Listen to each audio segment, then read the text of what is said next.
सूरज की पहली किरणें हरे पहाड़ों के ऊपर से झांक रही थीं और एक छोटे से नए पेंट किए हुए घर की खिड़कियों को धीरे से छू रही थीं।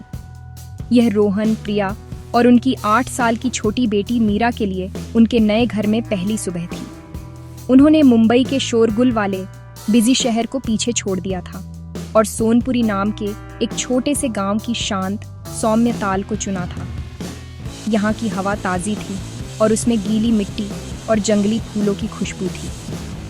अपनी खिड़की से वे 1000 शेड्स के हरे रंग में रंगा हुआ एक लैंडस्केप देख सकते थे, जिसके नीचे एक छोटी सी धारा चांदी के रिबन की तरह चमक रही थी। ये क्राउडेड सड़कों और ऊंची इमारतों से बिल्कुल अलग दुनिया थी, जिसकी उन्हें आदत थी।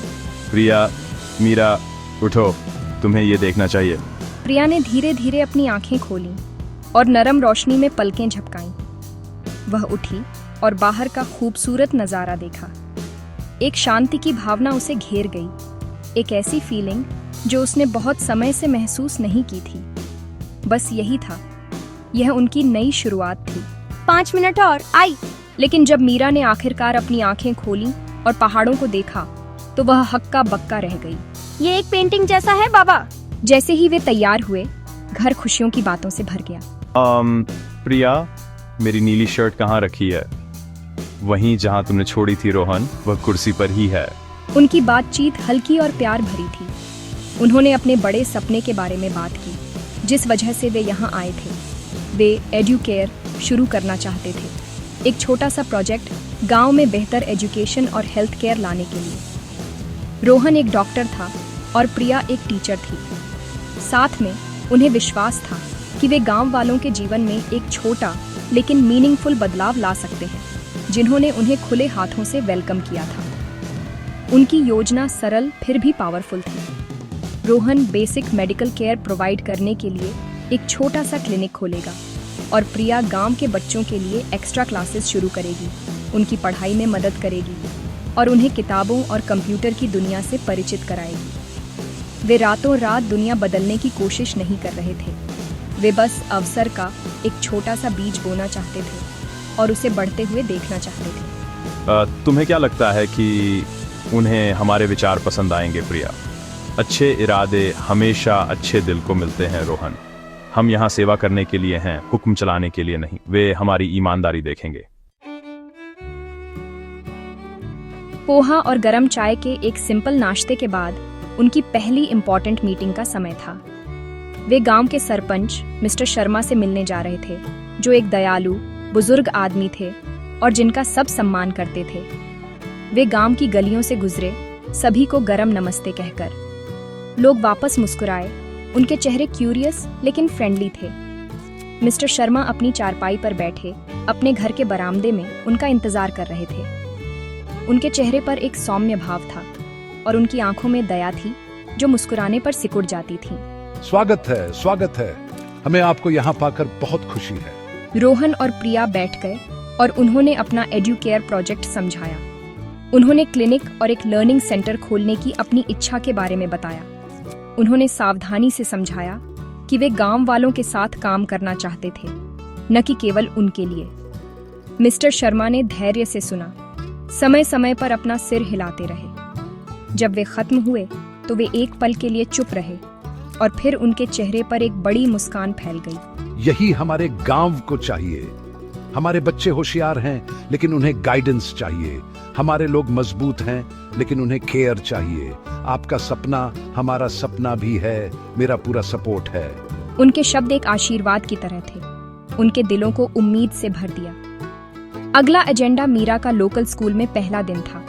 उसने प्रिया का हाथ कसकर पकड़ा हुआ था।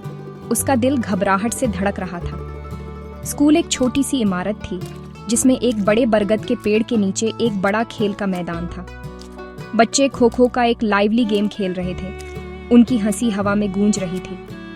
मीरा गेट पर शर्माते हुए खड़ी थी, एक आउटसाइडर जैसा महसूस कर रही थी। 2 लंबी चोटियों वाली एक लड़की ने उसे देखा और उसके पास आई। नमस्ते, मैं राधा हूँ। क्या तुम नई हो यहाँ? मीरा ने सिर हिलाया। बात करने में बहुत शर्मीली थी। आओ, हमारे साथ खेलो। शुरुआत में मीरा क्लमजी थी। उसे गांव के खेलों के नियम नहीं पता थे। जो शहर में खेले जाने वाले खेलों से थोड़े अलग थे। लेकिन बच्चे पेशेंट और दयालु थे। उन्होंने उसे बरगद के पेड़ की बड़ी जड़ों के बीच लंगड़ी और छुपन छुपाई खेलना सिखाया। जल्द ही मीरा की शर्म दूर हो गई। उसकी जगह खेलने और नए दोस्त बनाने की खुशी ने ले ली। जब प्रिया उसे लेने आई, तब तक मीरा राधा के साथ हंस रही थी और दौड़ रही थी। उसका चेहरा खुशी से लाल था। आई, मैंने एक दोस्त बनाया। प्रिया का दिल गर्व और राहत से भर गया। प्रिया का अगला मिशन अपना special project smiles and stories शुरू करना था। आइडिया सिंपल था, गांव के बुजुर्गों और बच्चों को एक साथ लाना।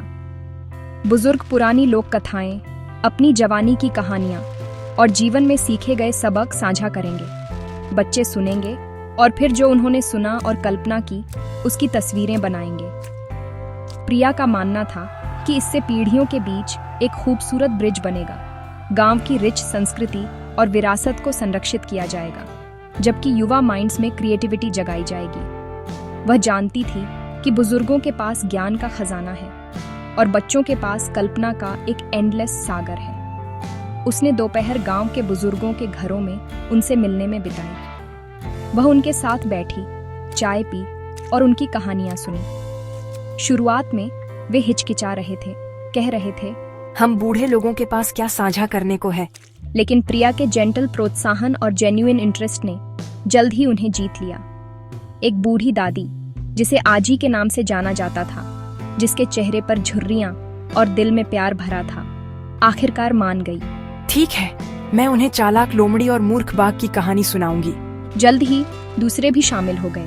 अपनी कहानियां छोटे बच्चों के साथ साझा करने के विचार से एक्साइटेड थे। पहला वर्कशॉप आने वाले वीकेंड के लिए प्लान किया गया था। शाम को घर वापस आते समय रोहन और प्रिया अपनी पुरानी स्कूटर पर थे। मीरा उनके बीच खुशी से बैठी थी। सड़क संकरी थी, दोनों तरफ खेत थे। अचानक उन्हें अपने पीछे एक तेज मी की आवाज सुनाई दी। उन्होंने मुड़कर देखा तो एक छोटी सफेद बकरी शरारती आंखों से उनकी स्कूटर का पीछा कर रही थी। रोहन ने धीमा किया, लेकिन बकरी बस तेजी से दौड़ी। उसने थोड़ी तेजी की और बकरी सरपट दौड़ने लगी।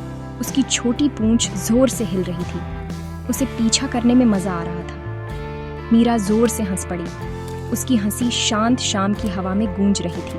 बाबा, उसे लगता है कि हम उसके साथ खेल रहे हैं। बकरी ने लगभग आधा किलोमीटर तक उनका पीछा किया। उसके फरी चेहरे पर एक दृढ़ नजर थी। रोहन, प्रिया और मीरा हंसना बंद नहीं कर पाए। यह नजारा इतना मजेदार और अनएक्सपेक्टेड था। आखिरकार बकरी के मालिक, पास के खेत में काम करने वाले एक किसान ने उसे आवाज दी और छोटा प्राणी दौड़ता हुआ चला गया। परिवार को हंसी के ठहाकों में छोड़ गया। यह सरल, मजेदार पल एक गिफ्ट जैसा लगा। यह एक रिमाइंडर था कि गांव में जीवन छोटे, अनएक्सपेक्टेड खुशियों से भरा था। यह शेयर्ड हंसी के ये छोटे छोटे पल थे, जो धीरे धीरे उनके नए जीवन का ताना बाना बुन रहे थे। इसे हर गुजरते दिन के साथ मजबूत और अधिक सुंदर बना रहे थे। उस रात मीरा के स्कूल और खेल के पहले दिन की थकावट और खुशी के बाद सो जाने के बाद रोहन और प्रिया अपने छोटे से बरामदे में बाहर बैठे थे। ऊपर का आकाश एक गहरे मखमली कंबल जैसा था, जिसमें इतने तारे थे जितने उन्होंने शहर में कभी नहीं देखे थे। हवा ठंडी थी और उसमें झींगुरों की हल्की हल्की आवाजें थीं। एक गहरी खामोशी थी, एक ऐसी शांति जिसने उन्हें अपने विचारों को सुनने और अपने दिलों की धड़कन महसूस करने की इजाजत दी। वे एक दूसरे के बगल में बैठे थे। ज्यादा शब्दों की जरूरत नहीं थी, बस अपने नए परिवेश की इमेंस शांति में डूबे हुए थे। ऐसा लग रहा था जैसे ब्रह्मांड उन्हें एक जेंटल, लविंग आलिंगन में लपेट रहा हो। अच्छा दिन था, है ना? और ये अच्छे से भी बढ़कर था प्रिया। ये परफेक्ट था। मिस्टर शर्मा के चेहरे पर मुस्कान, मीरा की आंखों में हंसी देखकर ऐसा लगता है जैसे हमने सही चुनाव किया। उसने क्लिनिक के लिए अपनी उम्मीदों के बारे में बात की, उन लोगों के बारे में जिनकी वह मदद करना चाहता था। उसे आगे की चुनौतियों की चिंता थी, संसाधनों की कमी, पुरानी धारणाएं जिन्हें उन्हें नेविगेट करना पड़ सकता था। लेकिन आज रात विशाल तारों वाले आकाश के नीचे उसकी चिंताएं छोटी लग रही थीं। उसकी उम्मीद कहीं ज्यादा बड़ी लग रही थी। मैं चाहती हूँ कि ये बच्चे जाने कि वे कहाँ से आए हैं रोहन। मैं चाहती हूँ कि वे अपनी जड़ों पर गर्व करें, भले ही वे व्यापक दुनिया के बारे में सीखें। उन्होंने बहुत देर तक बात की। उनकी आवाजें धीमी और इमोशन से भरी थीं। उन्होंने सिर्फ पति पत्नी के रूप में नहीं, बल्कि एक साझा मिशन में पार्टनर्स के रूप में बात की। एड्यूकेयर का उनका सपना सिर्फ एक प्रोजेक्ट नहीं था, यह एक वादा था जो उन्होंने खुद से और इस गांव से किया था। जैसे जैसे रात गहरी होती गई, एक संतोष की भावना उन्हें घेर गई। वे जानते थे कि आगे का रास्ता हमेशा आसान नहीं होगा, मुश्किलें और संदेह के पल भी होंगे, लेकिन वे यह भी जानते थे कि उनके पास एक दूसरे थे। उन्हें गांव का सपोर्ट था और उनके पास एक शक्तिशाली उद्देश्य था जो उन्हें आगे बढ़ा रहा था। तारों को देखते हुए उन्होंने प्रतिबद्धता की एक नई भावना महसूस की। ये सिर्फ एक नए गांव में एक नया घर नहीं था, यह एक नया जीवन था, एक नया अध्याय लिखा जाने वाला था। सेवा, प्यार और अनगिनत सरल खुशियों के वादे से भरा हुआ था, और वे इसे एक साथ एक एक दिन करके लिखने के लिए तैयार थे।